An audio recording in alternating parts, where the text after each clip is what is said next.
officially ready to begin our Transform Westside Summit, so welcome. I'm John Ahmann. I'm President and CEO of the Westside Future Fund. Thanks for coming through this chilly morning and joining us here this morning. I want to remind all of us as we get going, especially those that are new so that they're aware, that we are broadcasting live. So right now you'll see 3 cameras around the room, so we're live up on Facebook and YouTube. And I'm excited this morning to be joined by our Chief Development Officer with the Westside Future Fund, John Ingram. Oh, yo. Thank you, John. Thanks, guys. Yeah, good morning, everyone. Really excited to be here, whether you are here in person at the gathering spot or virtual watching our Transform Westside Summit today. We really thank you for your time and your dedication and support of this work. It's important work, and we believe in it, and we're really excited for you to be a part of it. We're excited to get started today and really have a really engaging and meaningful conversation.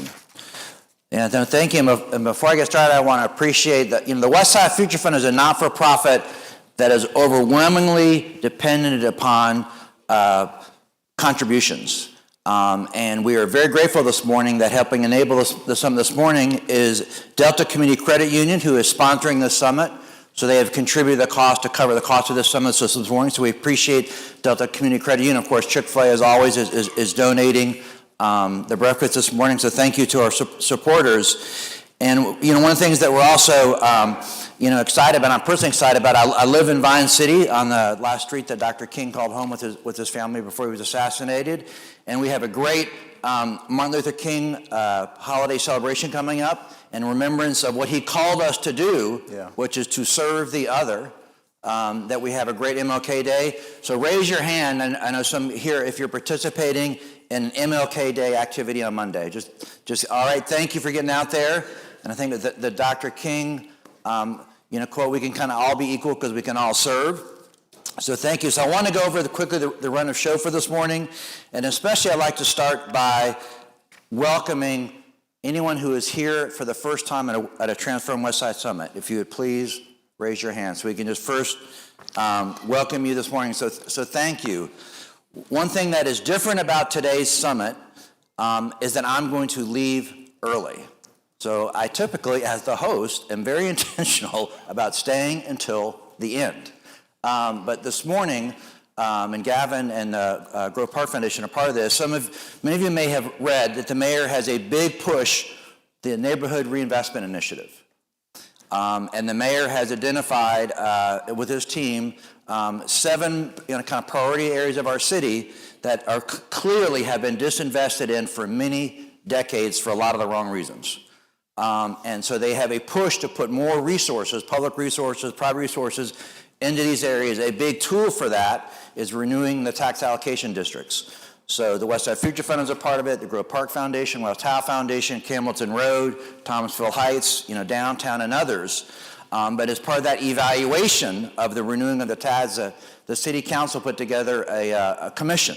And that commission is meeting over the next 3 months to get some recommendations back, because the city, each jurisdiction, the city, the Atlanta Public School Board, and the Fulton County Commission would all have to agree to extend the TADs. It's not just something the city can do without its local government partners. And so I'm very fortunate to be serving on that commission. It's having its first meeting at 8:30. So that's what I'm leaving to do, and I want to just apologize. I feel bad about that, but I wanted to make sure I welcome Gavin this morning. When we, as always, and especially for those who are new, it's such a grounding of our summit is our devotion. And John will bring up our devotion speaker. Unfortunately, I won't be able to hear it, but it'll be led by Derrick Green, Project Director and Instructor at Morehouse School of Medicine, and CEO of Historic Hills Community Development. So thank you for leading our devotion this morning. And after the devotion, we'll be doing self-introductions. We've got another big crowd this morning, as we did at the end of the year. So rather than do every person, we're going to do a little bit of time for fellowship, just to make sure we can stick to our program time. And then I know it's a exciting topic, looking at World Cup ready, positioning Westside businesses to win, exploring how businesses compare for the upcoming opportunities and long-term growth that Gavin's going to moderate. So thank you for putting that program together. Clearly, it's one folks want to hear. And then, and I know we'll have a little bit of time for audience questions.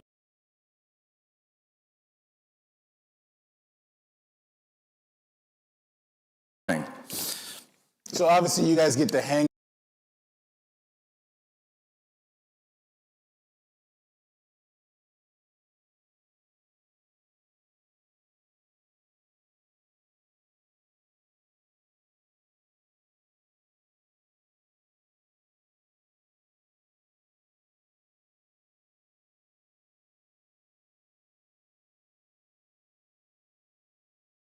or did you graduate from historic Booker T. Washington High School or one of the historic HBCUs? If you hit one of those criteria, you are eligible. And our product is also subsidized to help them make it affordable depending on your level of income.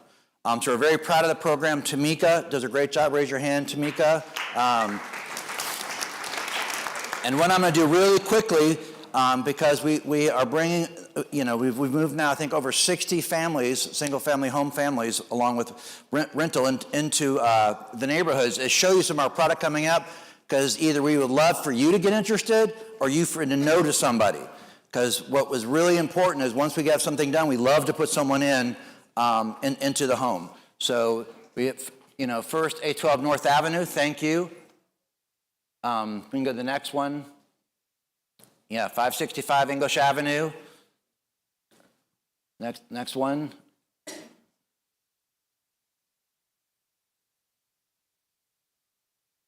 549, I should say. When you look at the sales price, we set the sales price just to basically break even. But depending on your level of income, we offer down payment assistance. It typically averages $50,000. So the price that a homeowner actually pays is less than what you see. So someone qualifies for a mortgage, we layer down payment assistance also from Invest Atlanta Housing to make the home more affordable. There, you can see the ranges of awards right there. And I think, was that the last? Mm-hmm. Yeah. No, great. And we also, and we're also excited this morning, we're leading a ribbon cutting of a new multifamily on Joseph E. Boone, 839. We're also celebrating 646 Echo.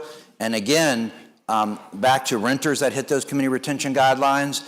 And as I started this morning, we are so grateful for all our many, many charitable contributions that make all of this possible. Yeah, and always remember, we always like to emphasize at our Transform Westside Summits, our hope and our aspiration for you to engage with us through our socials, our Instagram, our X, formerly known as Twitter, and Facebook. So if you're watching online on YouTube, please make sure that you share, that you like, that you subscribe, you do all those things, and make sure that more people know about the work that we're doing. Of course, as well, don't forget your Home Depot and Goodwill raffle ticket that you should have received at registration. If you didn't, run up there, go grab one, because at the end of the Transform Westside Summit, we will draw the winning tickets. So it's always a great donation and support that we receive from the Goodwill and the Home Depot. So, of course, our time for devotion, it's become our tradition to begin our meetings with a positive and inspirational message from a member of our community. Recognizing that many in our community are driven by their spiritual faith to participate in the Westside revitalization effort, the time at the beginning of our meetings is an opportunity to share various inspirational reflections.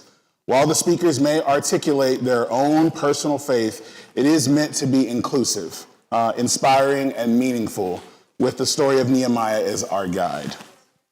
To open our time together, we're really grateful to our guest, Derrick Green, to have him lead our devotion, who, as you heard from John earlier, Derrick is a respected leader working in that intersection of faith, community, and action on Atlanta's West Side. Derrick serves as project director and instructor at Morehouse School of Medicine, where he leads community-centered health initiatives focused on improving outcomes for underserved communities and families, work that deeply aligns with the work that we do at Westside Future Fund. He's also the CEO of Historic Hills Community Development Corporation, advancing neighborhood revitalization, affordable housing, and resident-driven economic growth right here in our community. Beyond his personal professional roles, Derrick is a trusted civic leader, currently serving as the chair of NPU-J, and brings a grounded, thoughtful, and perspective that we are honored to have be a part of this day. So please join me in welcoming Derrick to the stage for our devotion.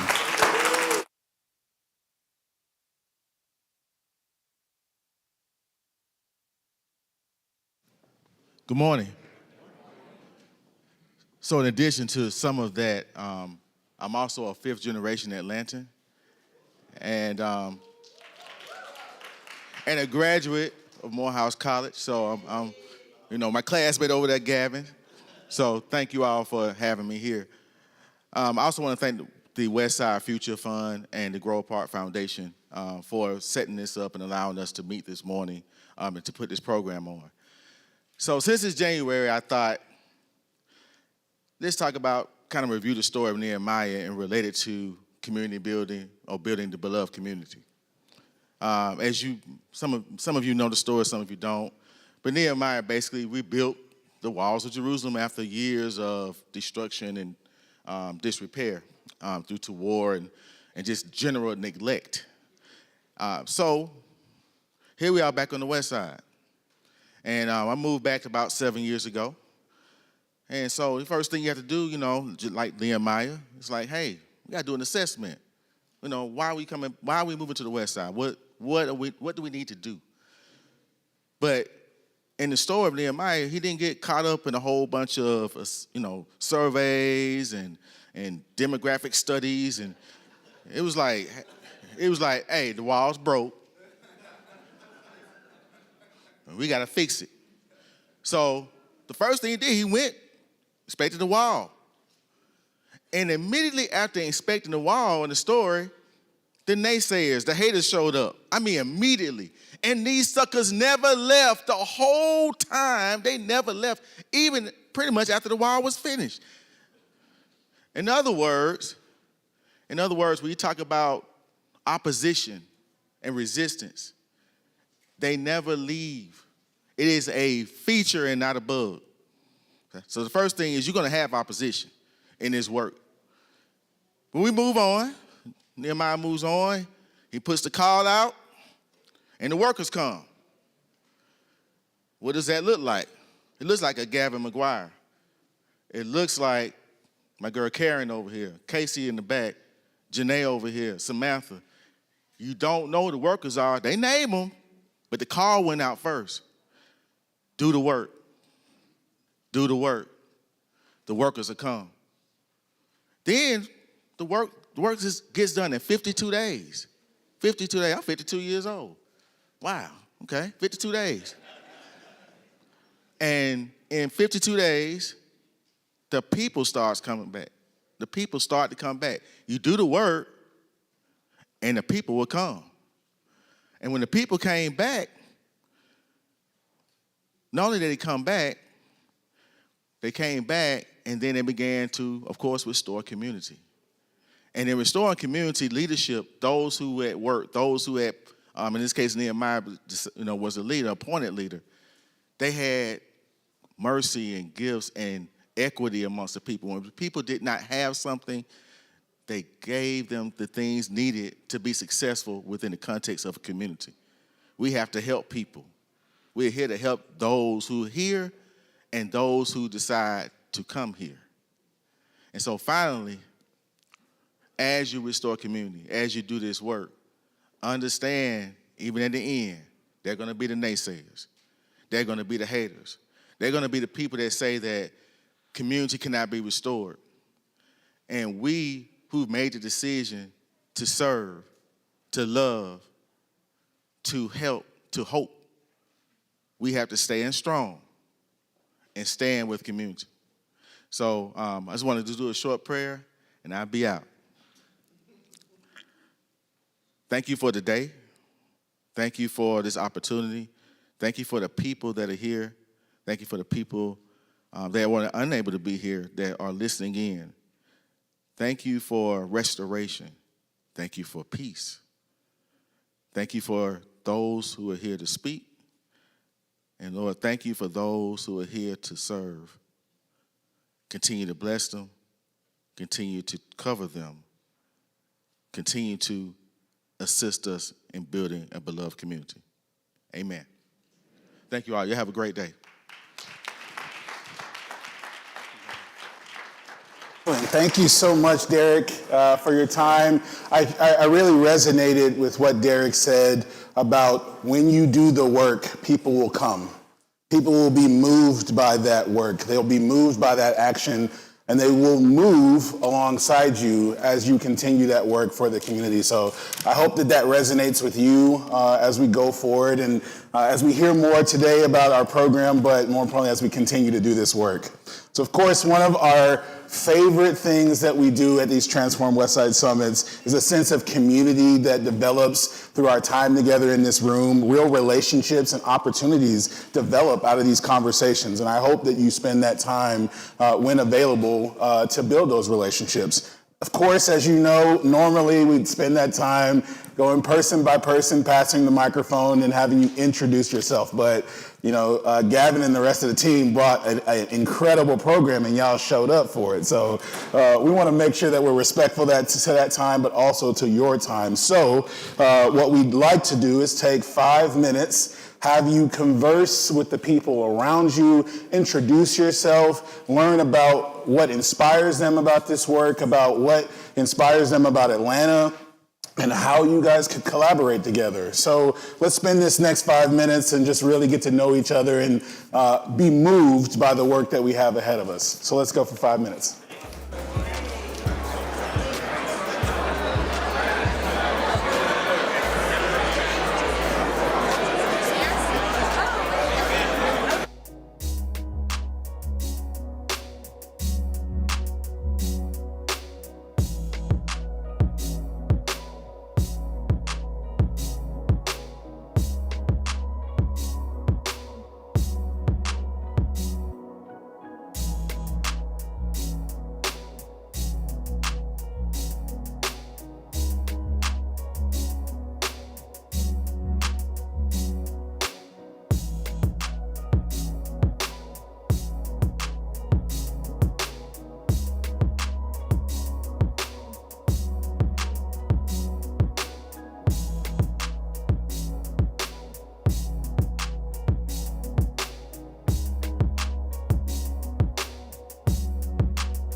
Everyone, please take your seats. Our program is about to resume. Please take your seats. Our program is about to resume.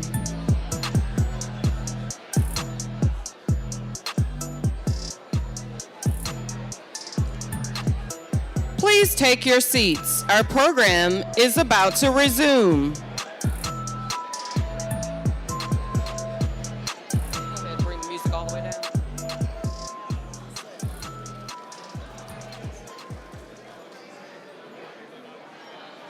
Please take your seats. Our program is about to resume. All right, all right, all right. Let's take our seats. All right. I see so many smiling faces. I know everybody's having a good time, but let's make our way to our seats so we can keep this program going in a timely manner.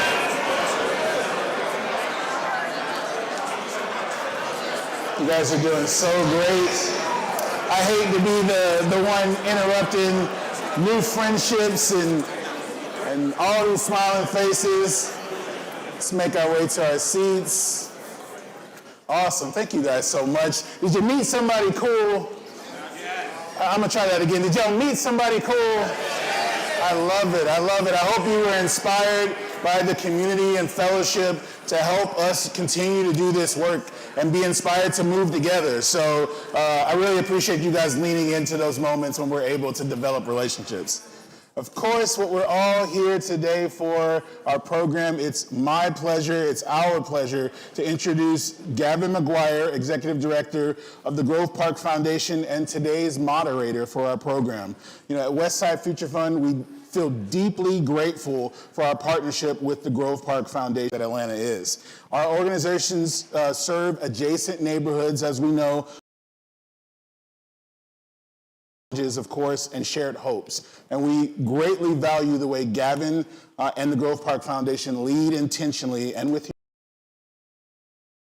partnering intentionally and always centering the first. Leadership to his work after his 9th Ward from Morehouse College, and investment in community-centered institutions, of course, like Grove Park, Family YMCA, Usher's New Look Foundation, clubs, where he helped drive meaningful growth and impact before returning home to Atlanta. So please join me in welcoming Gavin McGuire to the stage to moderate our program.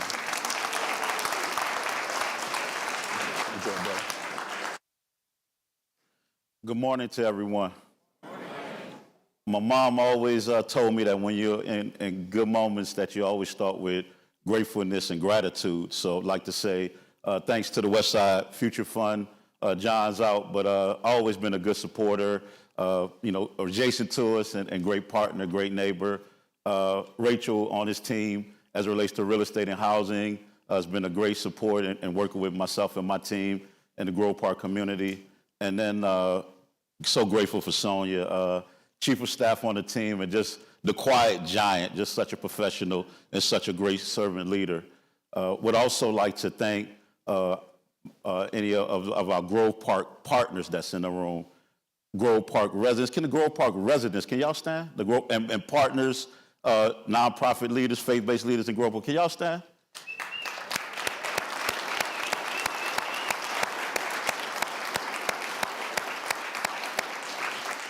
To our board of directors, I have some board members that I see in the room who are not just on governance and not just giving great money, but they're entrenched in the community. I see Joel and Janita, a few others. So to our Grove Park board members, I want to give my gratitude. And last, but certainly not least, to the Grove Park Foundation team. I get a chance to get my name called in every room and in every place, but I'm grateful for my team. So can the Grove Park Foundation team stand to be recognized?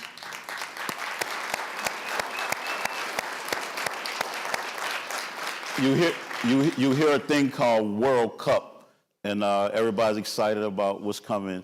And we also have, the part of the Grove Park team, a World Cup ready team. So can that World Cup ready team stand to be recognized?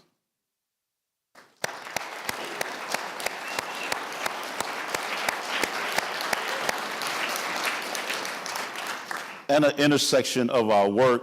And I didn't come from a history of preachers, but I'm doing something that I know in the church, when you call in names, you're going to forget people. So please charge it to my head and not my heart.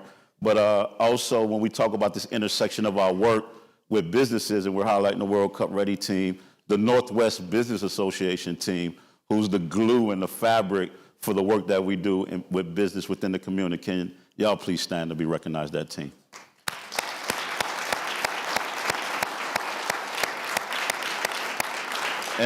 And to all the other soldiers toiling in the vineyard to make Grove Park and make the West Side a great place, I honor you today.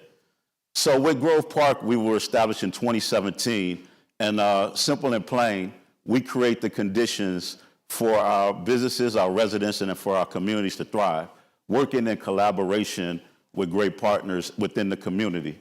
The first iteration of our work was really focusing on education and focusing on youth and children. And so we built the YMCA Early Learning Center, a Whiteford Clinic next to that for health and wellness, as well as partnering with APS to build KIPP Woodson Park Academy, a K-8 imprint within our community. And to those leaders, if you have kids there, or if you know any of the leaders, recently off the state's needs improvements list.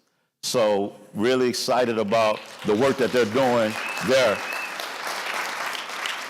We also serve the Douglas cluster. So, you know, within our community, within that strand, we want to make sure that everyone has a chance to be great and thrive within the community.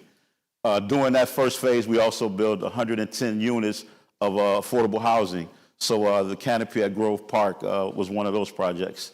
And as we move into the current phase of our work, we're refurbishing a theater, the Grove Park Theater, and we're also building a corner market that will bring a bank back into Grove Park for the first time since 2012. And so also working on a small grocery imprint and a few other things. But as we talk about the brick and mortar pieces and we talk about the things of buildings, we also thought in listening to the community, it's also important to make sure that we empower and we build people. So that's where we are today with World Cup Ready. And one of the things that I wanted to say before I introduce the amazing panelists and show you a great video that will explain that work in more detail and just our aspirations. Today is an intersection, and this work is an intersection of personal and professional meeting each other. In February 5th of 2022, I had the unfortunate experience of losing my son. My son was a huge entrepreneur. The last time that I physically saw my son, I was at a football game. They already messed it up in my bio and said I was from New Orleans, so I'm glad I didn't get booze. But I was with my son at a Saints-Falcons game. Y'all won, so don't boo me. But I was at the game the last time I saw him in the suite. He was talking to business leaders, and my son had a courier business, and his tagline was the worst tagline in the world. He said his tagline was to bring and get FedEx out of business. So if anybody works for FedEx, I'm sorry. He had a tough experience in college where FedEx gave him a pink slip, and it wasn't to say Merry New Year's or Happy Christmas. It wasn't that. but so that was his business model. He wanted to make them get out of business.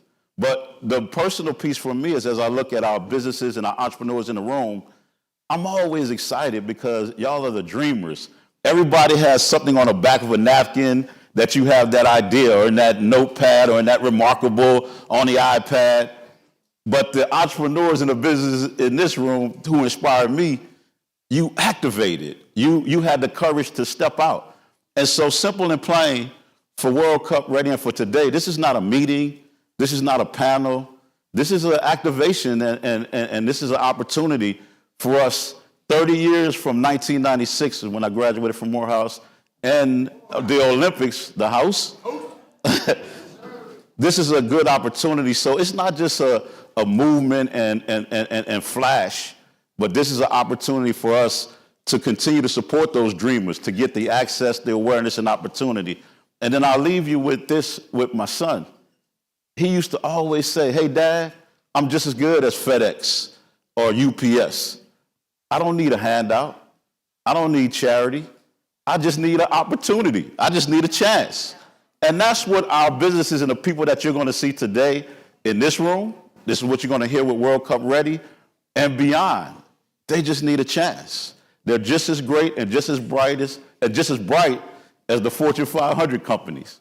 So we got a chance to do something special, to learn from the lessons of the Olympics in '96, where some of people on our team weren't even born yet, but also, being a chance to do great. So if you don't mind, I want to welcome up these great panelists, but I'll show you a video to set the tone and the frame of what we do. So I'll introduce the panelists and then bring them up. We'll see a video and we'll get going, y'all. So first I'd like to bring up Eric Fears.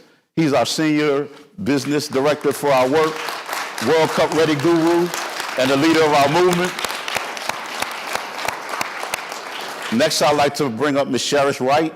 She's the Community Impact Relations Manager for Fifth Third Bank.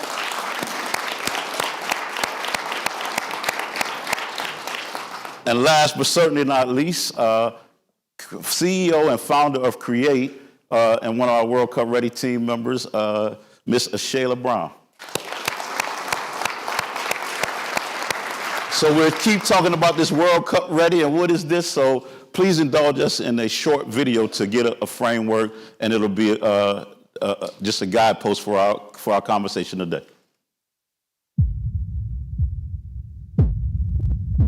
There's a story unfolding in Atlanta right now, a big one. It's about a $2 billion question, and the answer, well, it's going to define a generation. $2 billion. Just let that number sink in. That's not just money, it's an economic tidal wave, and it is heading straight for our city with the 2026 World Cup. I mean, we are talking about the single largest economic event this city has ever seen. The whole world is going to be watching, but there's something that nobody's really talking about. You see, every time a major event comes to town, think about it. The Olympics, Super Bowls, the Final Fours, the same thing happens. It's like a script. Big outside companies, they swoop in, they extract all the value, and then they're gone. And our local businesses, they're just left watching from the sidelines. So the question is why? Why does this keep happening? And look, it's not because our local businesses don't want the opportunity. Of course they do. The problem is they just can't access it. The systems we have in place, they just weren't built for them. They're dealing with outdated systems with no real digital infrastructure to compete, no access to even simple AI tools that could help them make smarter, faster decisions. Instead, what do they get? A maze of confusing permits with no clear path to even get in the game. And this really shows you the stark reality of that divide. On one hand, you have the global standard, digital payments, international visibility, AI-powered operations. But on the other, what's the local reality? It's cash registers, it's paper processes. They are completely invisible to tourists. But you know what? Not this time. Okay, this is where everything changes. This is the turn. There's a new playbook for Atlanta, and it's called World Cup Ready. It's an economic development strategy built for one reason, to solve this exact problem. How exactly are they doing it? Well, the first thing you have to understand is that for Atlanta, this is about so much more than just soccer. The core vision here, the big idea, is to use the World Cup as a catalyst. It's this incredible opportunity to unite the city's powerful business community, its vibrant culture, and its cutting-edge innovation sector, all to create a lasting, positive impact that people will feel long after that final whistle blows. Okay, so here's the million-person question. How do you organize an experience for that many people without the entire city just grinding to a halt? It's basically divide and celebrate. They're turning the entire city into the main event with a concept they call 6 zones, 1 city. And this map right here, this shows you the genius part of the plan. Instead of funneling everybody into one massive, chaotic fan fest, they're spreading the party out. They're creating 6 totally distinct cultural entertainment districts all across the city. Each zone becomes its own unique celebration, highlighting the heritage of different nations that are playing in the tournament. But you know, to manage an experience on this kind of scale, you need more than just great ideas. You need a really powerful engine running under the hood. And for Atlanta, that engine is data. They're calling it digital hospitality. Now, the best way to think about it is like a smart nervous system for the entire city. It's this intelligence network that's designed to measure, understand, and then improve the fan experience, all in real time. Every little interaction, whether it's buying a drink or checking into a zone, becomes a piece of data they can actually use. So what's the goal? It's big, but it's clear. Activate 2,000 local businesses. That's 2,000 businesses getting crucial workflow upgrades, getting plugged into AI-powered operations, and getting connected through digital hospitality. But listen, it's not just about the businesses themselves, it's about the ripple effect. Imagine, young people learning new digital skills, families gaining real economic literacy. We're talking about wealth that finally circulates right here in the community. It's about building a city that doesn't just host an opportunity, but actually keeps it. And look, this isn't just about a 30-day tournament. This is a new model for how a city can truly serve its people. It's a blueprint that's designed to outlast the event. It's infrastructure that will keep compounding year after year. And that brings us to the final crucial part. Because make no mistake, the clock is ticking. The heroes of this story, they're not some faceless corporations. No, they're the shop owners on Auburn Avenue. They're the food trucks on Cascade. They're the salons, the mechanics, the restaurants, all the dreamers who bet every single thing they have on this city. So, it all leads to this final question. Atlanta isn't just trying to host the World Cup. It is trying to redefine what it means to be a host city. By focusing on data, on being inclusive, and on building a legacy that lasts, they are creating a blueprint that could literally change how these mega events are run forever. And you can bet the world will be watching to see if they can pull it off.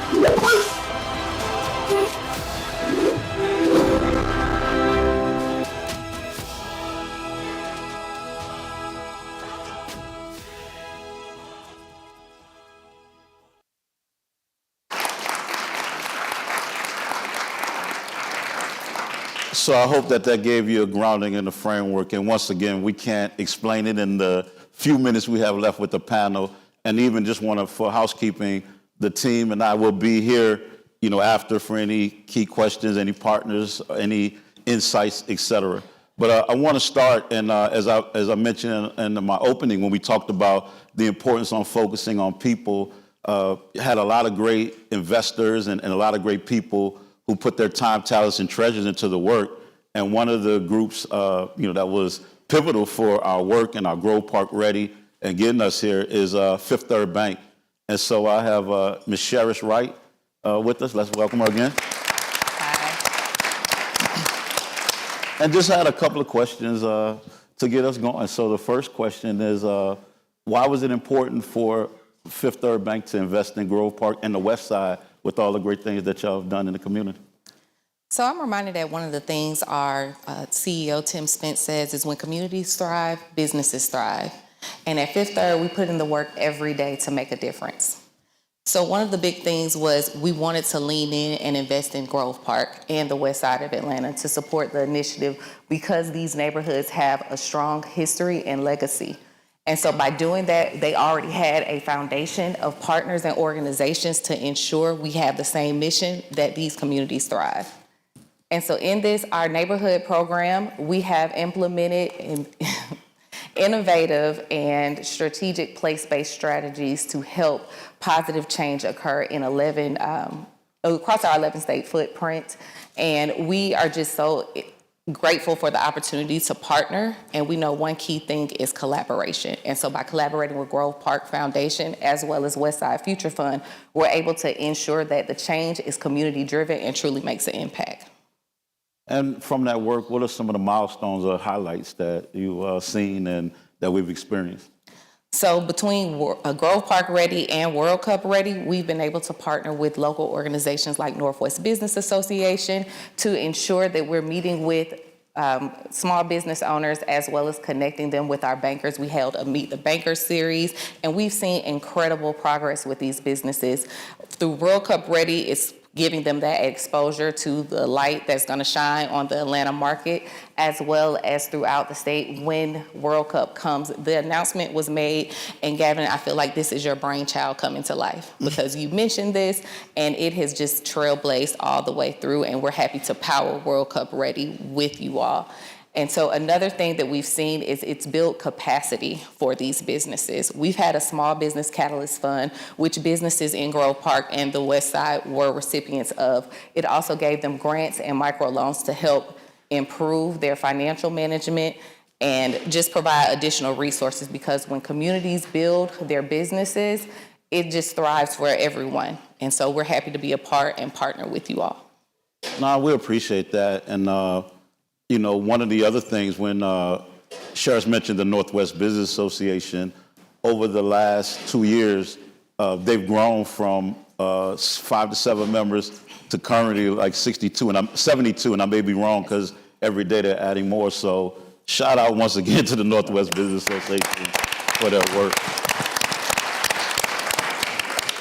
And as Derrick said earlier, you know, I work with not only faith-based institutions, community partners, the Grove Park Neighborhood Association, the NPU-J. You know, it's a collaborative effort, as Charis said, so we're grateful there.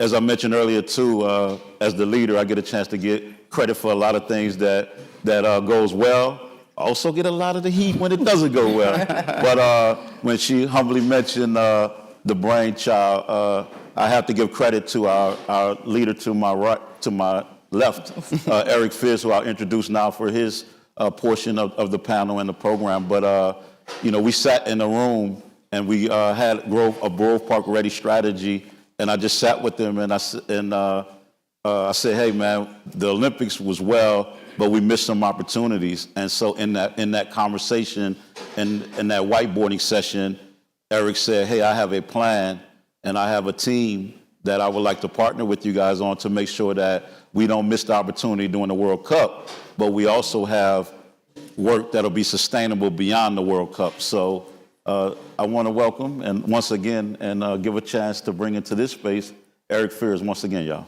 All right. So thank you, Gavin. Thank you to everybody for being here. I mean, if you look around, it's a lot of people in the room, so that means y'all want to be World Cup ready. That's what I know about. It's really simple. I'm a product of the Olympics. I was at Georgia Tech in '94, and so it split me right down the middle. I was able to see the old Georgia Tech to the beginning of the new Georgia Tech. But the interesting thing about it, when I got here early this morning, I actually drove the campus again. I needed to be reminded of the seed that the Olympics planted. Because if you look at it that way, it was a seed. And then I had the fortune, if you read my bio, you'll see a little bit about it, but I traveled the world with Ambassador Young. So I was able to actually understand the psychology of actually bringing the Olympics here. So it was a real cool opportunity that we had, but as a kid, I didn't know anything about it. I was just honestly trying to get to parties because the parties are real cool. You know, it was a funny story about me leaving the area where the Olympic bombing was just because me and my boys were chasing girls. And so it happened to take us tomorrow, they got us out of there, and then next thing you know, I knew something, you know, a catastrophe had happened. But at the end of the day, that's all it was for me, just participating. But as I saw, and as I matured in business, I got to understand I'm now an international economic developer. I write plans for countries. We're doing the economic strategies for Grove Park, and it's been an honor to serve the community. And it's such an honor that when the Olympics, I mean, when the World Cup was announced, and I played soccer, so I do know about the World Cup, but when it was announced, the first thing I told them, I said, hey, we got to win. We got to win on the West Side, because I saw what happened to Georgia Tech. I saw what happened. Y'all see it every day. And so if you see that, you got to say, what seed can we plant right now? That's what World Cup Ready really is. It's all about taking advantage of the moment. How do we economically equip? How do we increase economic confidence? How do we actually help the businesses truly scale right now? Not tomorrow, but right now. Because then we can see 30 years from now, when the next large-scale event comes again, the West Side will be totally different. But it won't be a difference of displacement. It'll be a difference of inclusion, where the West Siders can actually win and work their way through this. Because like we have tools. You'll see my team. I mean, we honored the World Cup Ready team. Anybody you see wearing this patch, we're ready to serve. That's what it's all about. We're coming to serve. We're going to serve in 3 critical areas. 3 critical areas. AI workflow, and you'll hear from Ashaela at the end. She's going to talk to you about the importance of AI and integrate it into your businesses. 2 is the digital economy. We need to help you unlock international currency. So everybody talks about crypto, stable coins, all these different things. We want to make sure you have access to it because the world is coming. It's different than the Super Bowl. The Super Bowl is amazing, but everybody's got the same money. Okay, I need y'all to understand that. When people say it's 8, no, this is equivalent to 8 Super Bowls. Not quite. Because I need y'all to understand the Super Bowl on TV has 110 million viewers. That was as best it's ever done. One World Cup match, 2022, the final was 1.5 billion. Total interaction with that World Cup was 5 billion people. So I want y'all to understand, this is not the Super Bowl. All right? This is the world's largest event coming to play in your neighborhood. So if it's in your neighborhood, how do you win? Well, that's what we put together as a strategy. You can register on the site, get an assessment, and we're trying to really help as many businesses as possible. We set a goal for 2,000, but of course, this is Atlanta. We can go beyond that. But that means, like I said, it's the main thing is AI workflow. You got to learn how to leverage AI. In the Northwest Business Association, we have businesses that have learned how to use AI. Our businesses have transformed just from using Claude and what we call the growth wheel. We were able to actually marry the two. So now that if you use AI, it's actually like that employee. I tell them that's $20 a month is the cheapest employee you can hire right now. Because it gives you research regularly about your business. And if you're in a surviving community, like Grove Park is, it's a surviving community. Time is your limited thing, right? Time is. So that's what AI is bringing us. But it's not that AI works for us in a way that it does work instead of us. It's really our true employee. We put AI to work. That's what we're teaching. And so that's what you'll learn more about our workflow and how we put that together. I'm really honored to work with Gavin on this because we started at the YMCA. I mean, not the YMCA, at the YMCA, the Andrew and Walsh Young YMCA, when we had a vision of how we can change community, and then coming to Grove Park, we've been able to make this come together.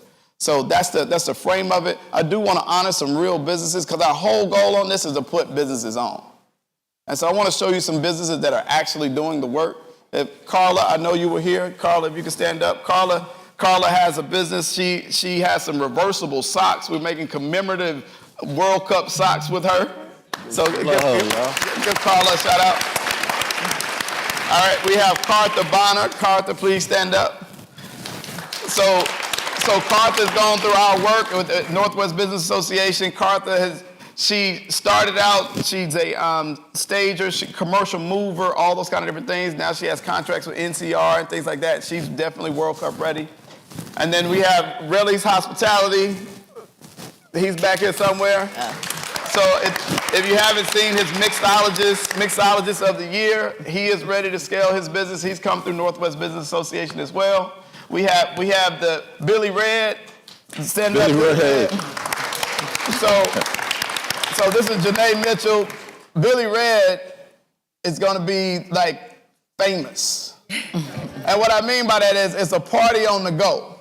So it's this big red, I don't know, caboose of at the end that she parks and the party just pops out. And so that's going to be the mobile party for the World Cup. We're getting her ready. We have Samantha. She's a caterer. Stand on up, Samantha. We're working with Samantha to get her World Cup ready. And then we have some partners in the building. And I want y'all to pay attention to this partner strategically. We have Alvin Merrifield. Please stand up, Alvin. Now, our digital hospitality, when we talk about our digital economy, unlocking POS machines and all this kind of that real work, Alvin has contributed tremendous work in the fintech space, and we're helping him launch his whole digital ecosystem with data centers and everything. I mean, I'm telling you, it's an incredible piece of software. It won Dubai Best Device because it's the first POS machine that pays you money. So everybody need to get to know Alvin. All right, and we have Quick Carry. Quick. So everybody knows Uber and Lyft. Well, we know Quick. Quick has a rideshare service, and he can even onboard e-mobility bikes as well as golf carts. So he will be one of our World Cup ready participants as well. So we got a strategic partner there. All right, and then one more. We have Sai. Sai, please stand up. Sai. All right. So Sai is a a photographer as well as a professional makeup artist. But of course, during the World Cup, that sounds like face paint and memorializing the moment. And so we're helping her get contracts already with hotels to make sure she's providing incredible hospitality service. And so this is just an example. And we have even Steve Allen in the back. He's a muralist, a artist. Go stand on up, Steve. He's a muralist, an artist. He has Olympic work in so many of the national museums that we want to commission even World Cup work to memorialize this moment. But the main point in this is that it's our job. What Atlanta did best, what makes Atlanta Atlanta, in my opinion, it institutionalized putting people on. We institutionalized it. It wasn't just opening a door. When you see what Maynard Jackson was able to do, then Andrew Young and those that have come after, we institutionalized that. Just as much as we are known as the birthplace of peace, we're also known for opportunity. But if we don't capitalize on this opportunity, 30 years down the road, your kids and grandkids gonna ask you, when that incredible World Cup came to Atlanta, did you have an opportunity to be World Cup ready? And I know the answer is gonna be yes. So let's get it done.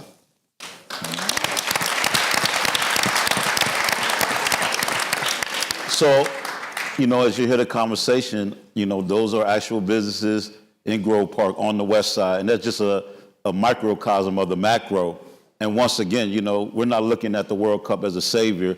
It's a movement and a momentum to get the house ready. So when the Super Bowl comes, the Final Four comes, and also when we're looking at the work, we're also looking at our cousins and our neighbors, whether it's the Essence Festival in New Orleans or the Jazz Fest in Detroit, making sure that areas that normally didn't get the opportunity will get the opportunity.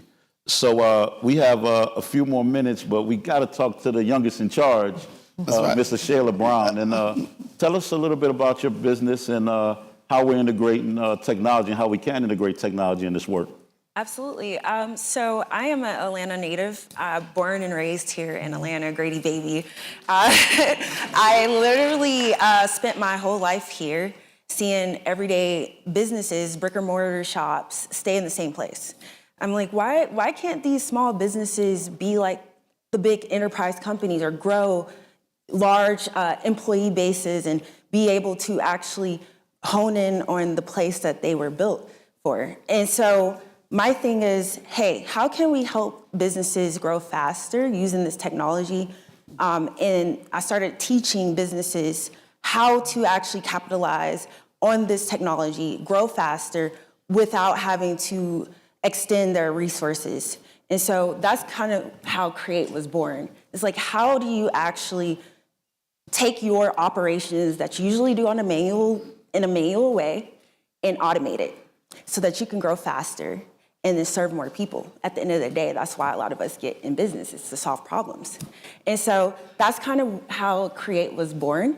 And what we're doing is, number one, educating people on how to use AI and understanding the different areas that it impacts. So around lead generation, operations, scaling, and making sure you have insights into your business. And then for the World Cup, we are preparing businesses to offer their services and their products in a global audience. So global audiences typically don't speak the same language that we speak here in America. And I mean slang. We have different types of ways we talk. We have North Atlanta, South Atlanta. It's a lot going on here. So technology allows you to translate your message, no matter who you are, to anyone, meaning it can speak in all different languages. Along with that, if you need to train on more staff members, that's where technology can help with that. It's like, hey, can I get 10 more employees and make sure they're trained up and ready to help provide retail services to all the people that are coming here in the US? So that's the main part of making sure businesses understand how to utilize this technology and have the infrastructure to do so. One of the things that we look at with this work as well is, when we talked about it earlier, that dreamer, that person that's at the beginning stage all the way to, great people like Carter that has, contracts with NCR, but we wanted the movement to be accessible to all. So, if you're at that beginning stage, that's what we're here for. And we're not miracle workers and not saviors, but we'll be working with a lot of different partners, Showcase Atlanta with the city, was talking to Rob earlier with the Beltline team, et cetera. And so, we talk about just how do we collaborate for us all to come together and win. But to make sure, I asked the question, if you woke up today with that great idea, where do you go? And I want our work to be that, where it's elimination of barriers, elimination of lack of whatever it is, and how can we come together to help those people to continue in the business realm and entrepreneurs to continue to dream. So, Ashaela, I had another question for you. As it relates to our youth and as it relates to the work done for youth to access this opportunity, what are some things that we're looking at overall in the community, but also some things that you could share in that arena? Absolutely. So I'm in my 20s. When I was graduating college, I was working as an engineer at CNN, and in the IT department, managing all those big content systems. This was my early career stages. And so when the pandemic happened, during that time, the company completely went remote. All of the senior engineers essentially weren't next to me anymore, where I could ask questions, understand how do I become a better engineer, things like that. And so AI allows for that youth to tap into senior level knowledge so that they can understand how to operate in your business faster. So you guys as business owners, the youth are craving knowledge. They just don't know how to access you. They don't know how to communicate with you. They don't know how to get the opportunity with you. They don't know how to position their resumes. And so that is one thing we want to bring to the youth, is making sure they understand how to use technology so that they can upskill themselves and be able to serve you guys and build the tools and the skills that small businesses need so that your company grows. But along with that, you are training youth on how to actually be skillful here in Atlanta, instead of, some of the other things that the kids out here are using AI for. So essentially, it's really impactful if the youth start getting more engaged with you guys as business owners, and you guys are able to obviously train them, not just on a one-on-one basis, but be able to train thousands of youth at one time on your business. So we have 8 minutes for questions, and I want to be invited back to moderate. So but once again, the team and everyone will be available for any questions, insights, or things to share. So we'll take questions. Gavin, we can ask 3 questions. Okay. Y'all already know I just got the mandate. So.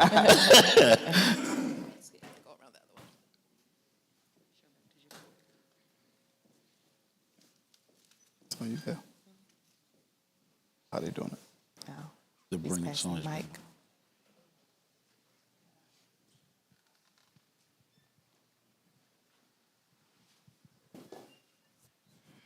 First, I want to say thank you all for just showing up. Clearly, we need it. So I appreciate you all for showing up and creating this. My name is Jay Tig of Anime Trap Cafe. We sell alkaline teas and sea moss smoothies.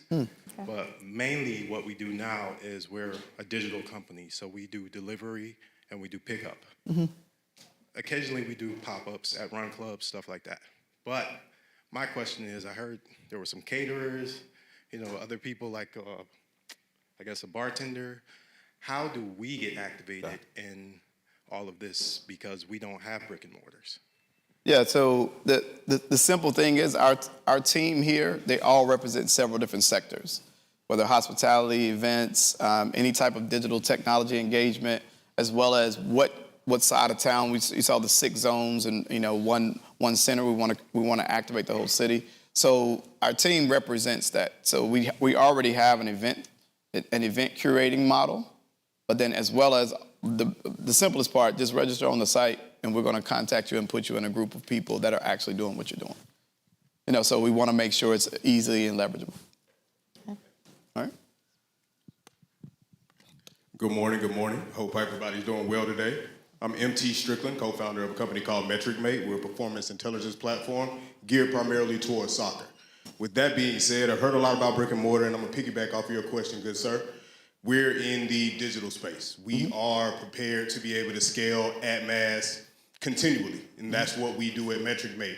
How do companies that aren't necessarily in a traditional brick and mortar retail selling directly to a consumer in that kind of physical fashion get engaged with World Cup Ready and make sure that we're World Cup ready so that we can go international once the World Cup leaves Atlanta? Yeah, just get registered. Once you take the assessment on the site, you get an AI score on your readiness. And then like I said, the same that I said here, we're aggregating, our whole goal is to make sure that y'all know each other. It's a community. This is a community win. But there's so many of you doing similar things that we can actually pull you together and we can leverage that to do very well. But I definitely know you, MT, so it's like, let's make something happen. Next. Oh, good morning. Good morning. Yes. I'm feeling some kind of way about Grove Park, World Cup ready. I live in Vine City, which will be directly impacted with this World Cup. So my question is, have you all reached out to anyone in Vine City? Or NPU-L, because you keep saying NPU-K. I have someone in this room right now that's ready to get to work, be put to work, make some money. So my question, have you all reached out? How do we, as the impacted community of Vine City and English Avenue, get to the table? Grove Park is not across the street. Grove Park is down the road. So Vine City, I'm feeling some kind of way, and I do apologize. People in this room that know me, I'm passionate about my neighborhood of Vine City. How can you leave us out? You're not left out. Hold on. That's great, Klaus. You're not left out. That's why we're here. So we work with John, talking to, and that's why we're here to launch, to make sure that you get access. So, to your point, you know, that's why you saw the different zones, and that's why we're here, to spread the word, to see how we can help. So English Avenue, Vine City is never left out. And especially as a graduate of Morehouse, for me personally, I could never leave English Avenue out. It's home. Did you register? Are you on the QR code? Because you're here, you're part of it. Now, but I'll talk to you. I can talk to you after if it's anyone we need to add. Let me add to that.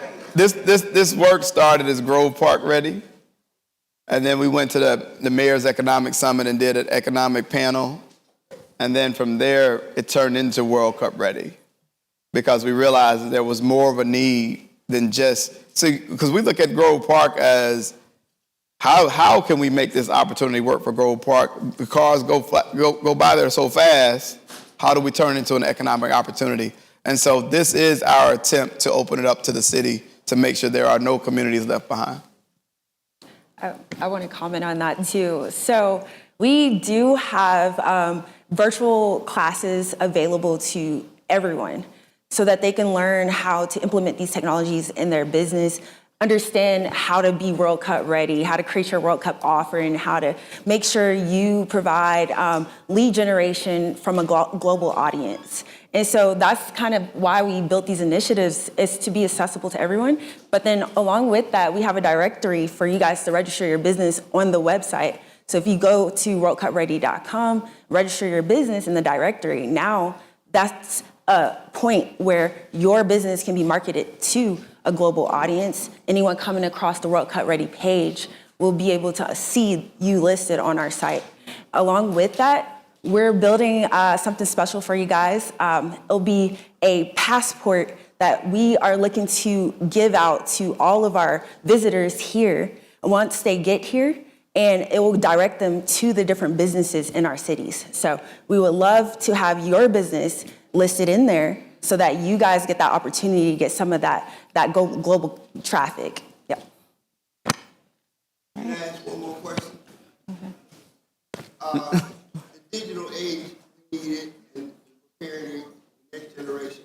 However, during the Olympics, there were a lot of businesses that prepared themselves to take advantage of the Olympics. And ACOG and others, after the bombing tragedy, they cut off all these businesses that had prepared and did mortgages. All what they did was shut off. How do you plan to prevent the footprint changing in such a way that only the zone around the stadium,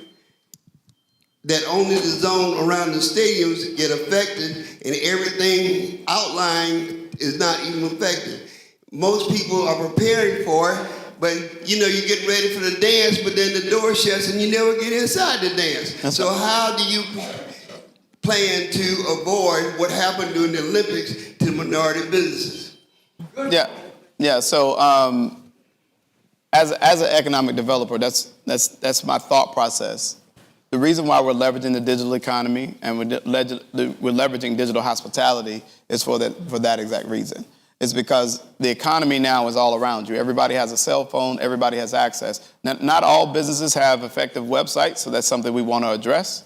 But we want to make sure that whatever the business offers, its products or services, that they're all registered in the digital space properly so that that business continues beyond the World Cup. So that's the whole point of this, is to make sure that we are all leveraging the digital economy in a very effective way. So thank you, guys. I got the wrap-up button and the Grammy music in my ear. Thank you, guys. We'll be here for any questions or anything you need. Thank you.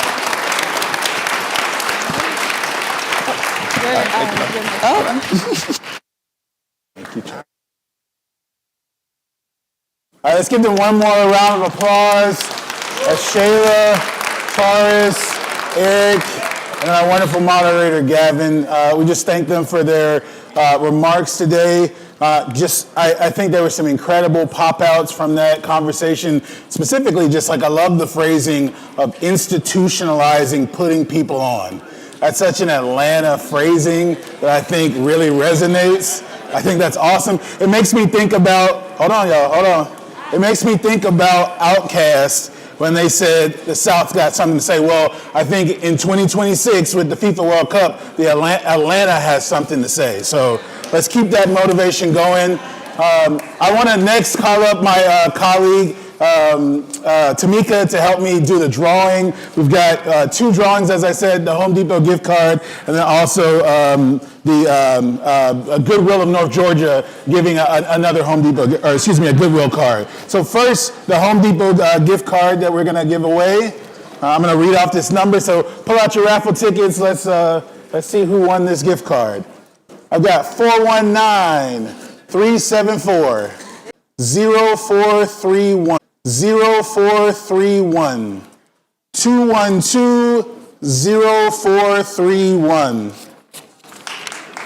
You got him? Up. Awesome. Yes.